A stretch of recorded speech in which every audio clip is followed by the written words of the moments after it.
हरे कृष्णा। जय श्री हरि। ओम नमः शिवाय। मैं हूँ वामिका और आप सभी का हमारे चैनल आध्यात्मिक सागर में हार्दिक स्वागत है। आप सभी का दिन शुभ और मंगलमय हो और कान्हा जी की कृपा आप सभी पर सदा सर्वदा बनी रहे।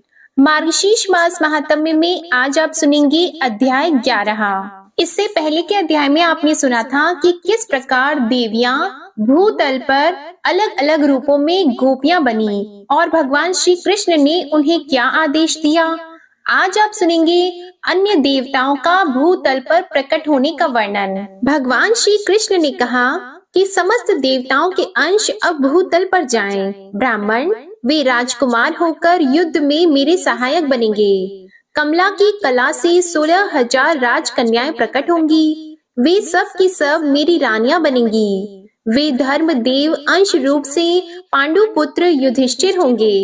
वायु के अंश से भीमसेन का और इंद्र के अंश से साक्षात अर्जुन का प्रादुर्भाव होगा। अश्विनी कुमारों के अंश से नकुल और सहदेव प्रकट होंगे। सूर्य का अंश वीरवर कर्ण होगा और साक्षात यमराज विदुर होंगे। कली का अंश दुर्योधन, समुद्र का अंश शांतनु, शंकर का अंश अश्वत्थामा और अग्नि का अंश द्रोण होगा।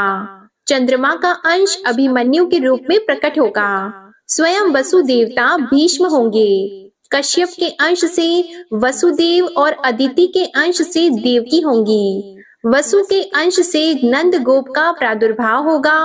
वसु की पत्नी यशोदा होंगी। कमला के अंश से द्रौपदी होंगी, जिनका प्रादुर्भाव यज्ञ कुंड से होगा।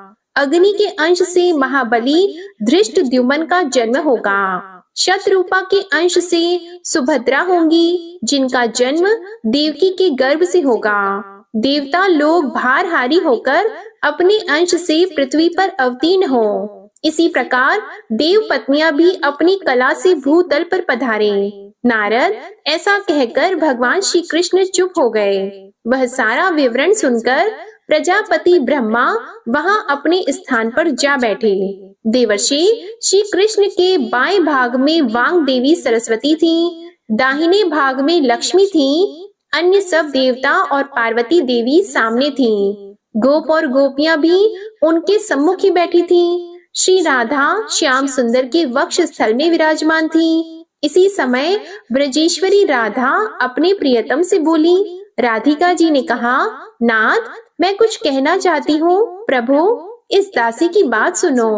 मेरे प्राण चिंता से निरंतर चल रहे हैं। चित्त चंचल हो रहा है। आपकी ओर देखते समय मैं पल भर के लिए आंख बंद करके या पलक मारने में भी असमर्थ हो जाती हूँ। फिर प्राणनाथ आपके बिना भूतल पर अकेली कैसे जाऊंगी? हे प्राणेश्वर जीवन बंधु सच बताओ, वहाँ गोकुल में कितने काल के पश्चात आपके साथ मेरा अवश्य मिलन होगा?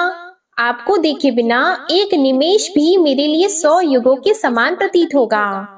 वहाँ मैं किसे देखूंगी, कहाँ जाऊंगी और कौन मेरी रक्षा करेगा? हे प्राणेश आपके सिवा दूसरे किसी पिता, माता, भाई, बंधु, बहन अथवा पुत्र का मैं क्षण भर भी चिंतन नहीं करती हूँ। मायापते यदि आप भूतल पर मुझे भेजकर माया से मोहित कर देना चाहते हो, वैभव देकर भुलाना चाहते हो, तो मेरे समक्ष सच्ची प्रतिज्ञा करो। मधुसूदन मेरा मन रूपी मधुप आपके मकरयुंद चरणाविंद में ही नित्य निरंतर भ्रमण करता रहे।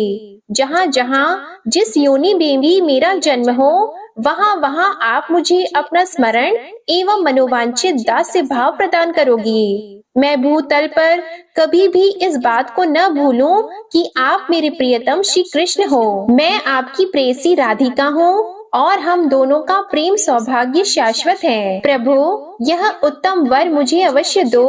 जैसे शरीर छाया के साथ और प्राण शरीर के साथ रहते हैं, उसी प्रकार हम दोनों का जन्म एवं जीवन एक दूसरे के साथ बीते। विभु यह श्रेष्ठ वर मुझे दे दो। भगवान भूतल पर पहुंचकर भी कहीं हम दोनों का पल भर के लिए भी वियोग न हो, यह वर मुझे दो। हरे मेरे प्राणों से ही आपका शरीर निर्मित हुआ है। मेरे प्राण आपके श्री अंगों से विलग नहीं है। मेरी इस धारणा का कौन निवारण कर सकता है? मेरे शरीर से ही आपकी मुरली बनी है और मेरे मन से ही आपके चरणों का निर्माण हुआ है।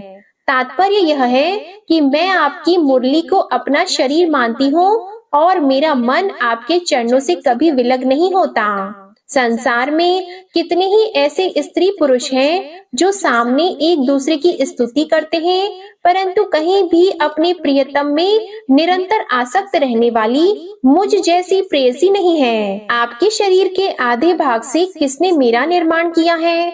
हम दोनों में भेद है ही नहीं, अतः मेरा मन निरंतर आप ही में लगा रहता है। मेरी आत्मा, मेरा मन और मेरे प्राण जिस तरह आप में स्थापित हैं, इसी तरह आपके मन, प्राण और आत्मा भी मुझ में ही स्थापित हैं। अतः विरह की बात कान में पड़ते ही आंखों का पलक गिरना बंद हो गया है और हम दोनों आत्माओं के मन, प्राण निरंतर दग्ध हो रहे हैं। भगवान श्री कृष्ण बोले, देवी, उत्तम आध्यात्मिक योग शोक का उच्छेद करने वाला होता है, अतः उसे बताता हूँ, सुनो।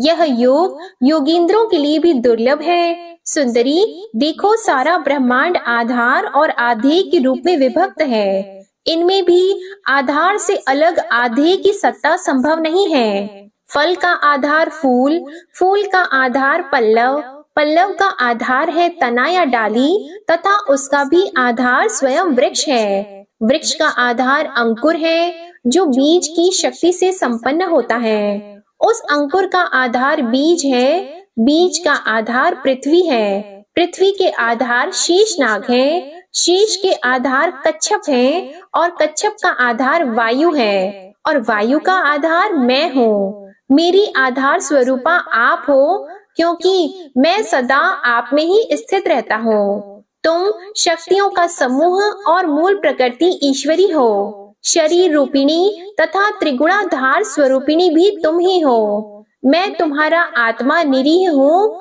तुम्हारा संयोग प्राप्त करके ही चेष्टावान होता हूँ। शरीर के बिना आत्मा कहाँ और आत्मा के बिना शरीर कहाँ? देवी, शरीर और आत्मा दोनों की प्रधानता है। बिना दोनों के संसार कैसे चल सकता है? हे राधे, हम दोनों में कहीं भेद नहीं है। जहाँ आत्मा है वहाँ शरीर है। वे दोनों एक दूसरे से अलग नहीं हैं। जैसे दूध में धवलता, अग्नि में दाहिका शक्ति, पृथ्वी में गंध और जल में शीतलता है, उसी तरह तुम में मेरी स्थिति है। मेरे बिना तुम निर्जीव हो और तुम्हारे बिना मैं अदृश्य हूँ। सुंदरी, तुम्हारे बिना मैं संसार की सृष्टि नहीं कर सकता, यह बात निश्चित है। ठीक उसी तरह जैसे कुम्हार मिट्टी के बिना घड़ा नहीं बना सकता और सुनार सोने के बिना आभूषणों का निर्माण नहीं कर सकता, स्वयं आत्मा जैसे नित्य है, उसी प्रकार साक्षात प्रकृति स्वरूपा तुम नित्य हो। तुम में संपूर्ण शक्तियों का समाहार संचित है। तुम सबकी आधारभूता और सनातनी हो।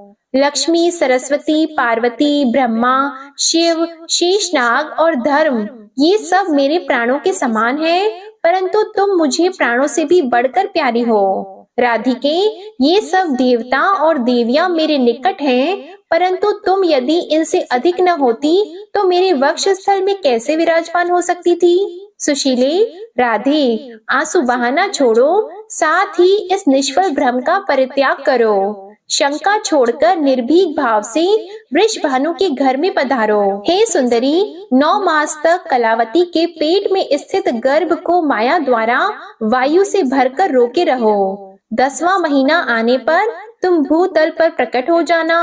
अपने दिव्य रूप का परित्याग करके शिशु रूप धारण कर लेना। जब गर्भ से वायु के निकलने का समय हो, तब कलावती के समीप पृथ्वी पर नग्न शिशु के रूप में गिरकर निश्चय ही रोना। हे साध्वी, तुम गोकुल में अयोनिजा रूप से प्रकट होगी, मैं भी अयोनिज रूप से ही अपने आप को प्रकट करूंगा, क्योंकि हम दोनों का गर्भ में निवास होना संभव नहीं है। मेरे भूमि पर स्थित होते ही पिताजी मुझे गोकुल में पहुंचा देंगे।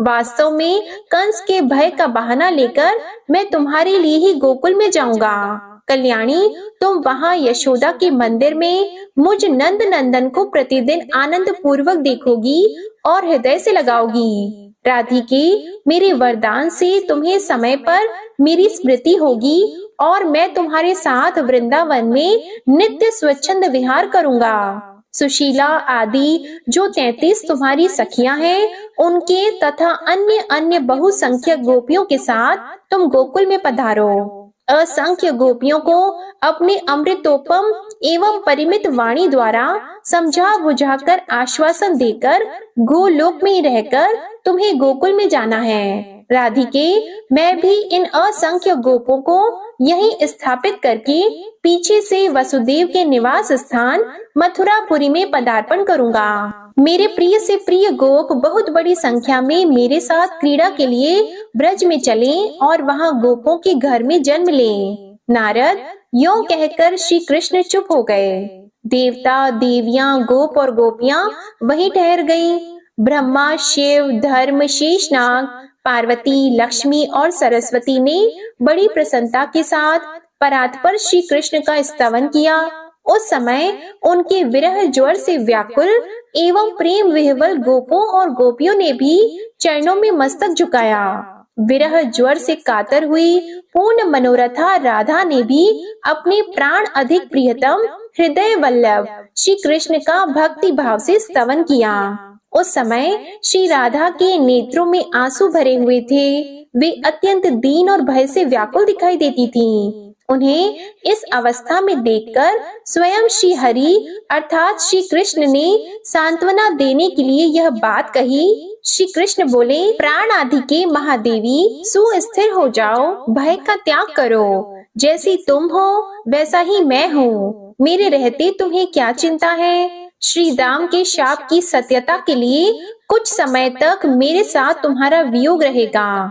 फिर मैं मथुरा में आ जाऊंगा। वहाँ भूतल का भार उतारना, माता पिता को बंधन से छुड़ाना, माली, दर्जी और कुब्जा का उद्धार करना, कालियवन को मरवाकर मुचुकुंद को मोक्ष देना, द्वारका का निर्माण, राजसूय यज्ञ का दर्शन, 16,110 राजकन्याओं के साथ विवाह करना, शत्रुओं का दमन, मित्रों का उपकार, वाराणसीपुरी का दहन, महादेव जी को झिम्रण अस्त्र से बांधना, बाणासुर की भुजाओं को काटना, पारिजात का अपहरण, अन्य कर्मों का संपादन, प्रभास तीर्थ की यात्रा में जाना, वहां मुनि मंडली का दर्शन करना, ब्रज में बंधुओं से वार्तालाप, पिता के यज्ञ का संपादन, वहीं शुभ बेला में पुनः तुम्हारे साथ मिलन तथा गोपियों का साक्षात्कार आदि कार्य मुझे करने हैं। फिर तुम्हें अध्यात्म ज्ञान का उपदेश देकर वास्तव में तुम्हारे साथ नित्य मिलन का सौभाग्य प्राप्त करूंगा। इसके बाद मेरे साथ दिन रात तुम्हारा संयोग बना रहेगा, कभी क्षण भर के लिए भी वियोग न होगा। इतना ही नहीं, वहां से तुम्हारे साथ मेरा पुनः ब्रज में आगमन होगा। प्राण वल्लभी, वियोग काल में भी स्वप्न में तुम्हारे साथ मेरा सदैव मिलन होता रहेगा। तुमसे बिछुड़कर द्वारका में जाने पर मेरे और मेरे नारायण अंश के द्वारा उपयुक्त कार्य संपादित होंगे। फिर वृंदावन में तुम्हारे साथ मेरा निवास होगा। फिर माता पिता तथा गोपियों के शोक का पूर्णतः निवारण होगा। भूतल का भार उतारकर तुम्हारे और गोप गोपियों के साथ मेरा पुनः गोलोक में आगमन होगा। हे राधे, मेरे अंशभूत जो नित्य परमात्मा नारायण हैं, वे लक्ष्मी और सरस्वती के साथ वैकुंठ लोक को पधारेंगे। धर्म और मेरे अंशों का निवास स्थान श्वेत द्वीप में होगा। देवता और देवियों के अंश भी अक्षय धाम को पधारेंगे। फिर इसी गोलोक में तुम्हारे साथ मेरा निवास होगा। कांते, इस प्रकार समस्त भावी शुभ अशुभ का वर्णन मैंने कर दिया।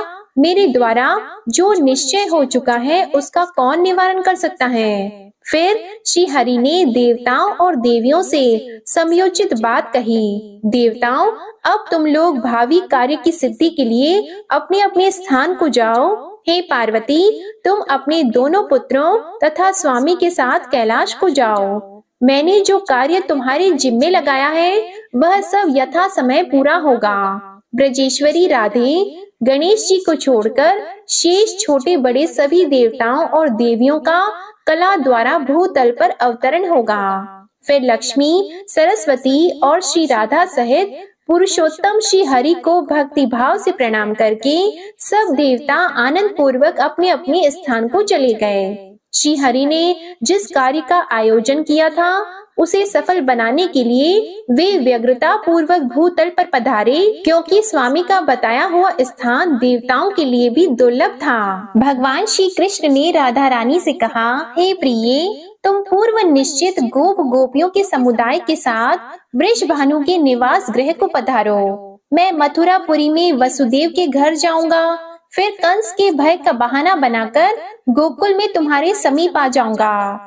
लाल कमल के समान नेत्रों वाली श्री राधा श्री कृष्ण को प्रणाम करके प्रेम विच्छेद के भय से कातर होकर उनके सामने फूट फूट कर रोने लगी। वे ठहर ठहर कर कभी कुछ दूर तक जाती और जा जाकर बार बार लौट आती। लौटकर पुनः श्री हरि का मुख निहारने लगती थी। सती राधा शरद काल की पूर्णिमा के चंद्रमा की कांति सुधा से पूर्ण प्रभु के मुख चंद्र की सौंदर्य माधुरी का अपने निमेष रहित नेत्र चकोरों द्वारा पान करती थी। फिर परमेश्वरी श्री राधा प्रभु की 7 बार परिक्रमा करके 7 बार प्रणाम करने के अनंतर पुनः श्री हरि के सामने खड़ी हुई। इतने में ही करोड़ों गोप गोपियों का समूह वहां आ पहुंचा। उन सबके साथ श्री राधा ने पुनः श्री कृष्ण को प्रणाम किया। फिर 33 सखी स्वरूपा गोप किशोरियों और गोप समूहों के साथ सुंदरी राधा श्री हरि को मस्तक झुकाकर भूतल के लिए प्रस्थित हुई। वे सब के सब श्री हरि के बताए हुए स्थान नंद गोकुल को गए। फिर राधा वृषभानु के घर में और गोपियां अन्य अन्य गोपों के घर में गईं। गोप गोपियों सहित श्री राधा के भूतल पर चले जाने पर श्री हरि भी शीघ्र ही वहां पहुंचने के लिए उत्सुक हुए। गोलोक के गोपों और गोपियों से बात करके उन्हें अपने अपने कामों में लगाकर मन की गति से चलने वाले जगदीश्वर श्री हरि मथुरा में जा पहुँचे। पहले देवकी और वसुदेव के जो पुत्र हुए उन्हें कंस ने तत्काल मार डाला। इस तरह उनके 6 पुत्रों को उसने काल के गाल में डाल दिया।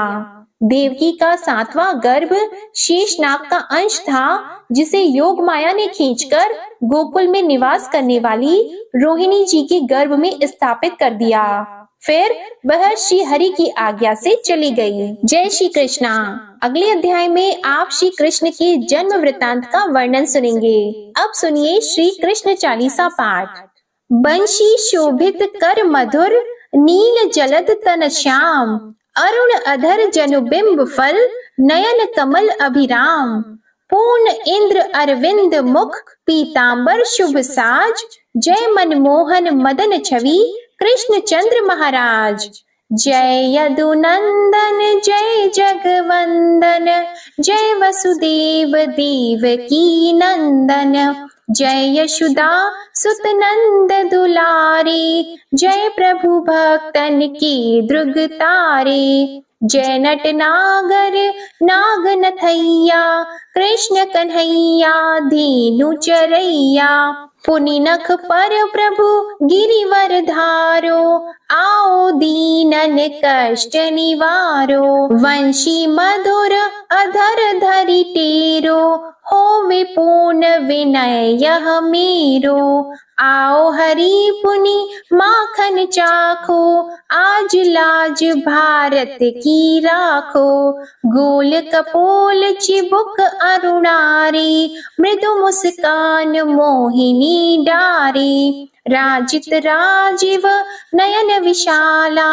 मोर मुकुट वैजंती माला, कुंडल श्रवण पीत पट आछी, कटी किंकिणी काचनि काछी, नील जलज सुंदर तनु सोहे, छवि लखी सुर नर मुनि मन मोहे, मस्तक तिलक अलक घुंघराले, आओ कृष्ण बांसुरी वाले, करि पय पान पुत नहीं तारियो, अका बका का गासुर मारियो, मधुवन जलत अगिन तब ज्वाला, भय शीतल लखत ही नंद लाला, सुरपति जब ब्रज चढ़यो रसाई, मूसरधार वारी वर्षाई। लगत लगत व्रज चहन बहायो, गोवर्धन नखधारी बचायो।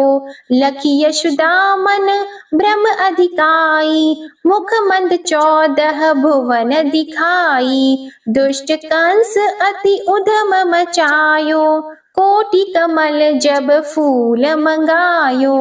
नाथी कली यहीं तब तुम लीन है, चरण चिन्ह दे निर्भय कीन है। करि गोपिन संग रास विलासा, सबकी पूर्ण करी अभिलाषा। केतिक महा असुर संहार्यो, कंस ही केस पकड़ी दे मार्यो। मात पिता की बंदी छुड़ाई, उग्रसेन कह राज दिलाई। महिषी मृतक छहो सुत लायो, मातु देव की शोक मिटायो। भौमासुर मुर दैत्य सहारी, लाए 18 सहस कुमारी। देवी मही तृण चीर सहारा, जरा सिंधु राक्षस कहि मारा। असुर बकासुर आदिक मार्यो, भक्तन के तब कष्ट निवार्यो। दीन सुदामा की दुख टार्यो, तंदुल 3 मूठ मुख डार्यो। श्री कृष्ण चालीसा समाप्त होती है। प्रेम से बोलिए भगवान श्री कृष्ण की जय। उम्मीद करती हूँ आपको आज की कथा पसंद आई होगी। अगर पसंद आए तो वीडियो को लाइक करना मत भूलिएगा और कमेंट में भगवान श्री कृष्ण की जय भी लिखिएगा। और साथ ही हमारे चैनल को सब्सक्राइब करके बेल आइकन जरूर प्रेस करिएगा। इसी के साथ आज आप हमारे चैनल पर रविवार की व्रत कथा और उत्पन्ना एकादशी व्रत पारण की कथा भी जरूर सुनिएगा। जय श्री राधे कृष्णा।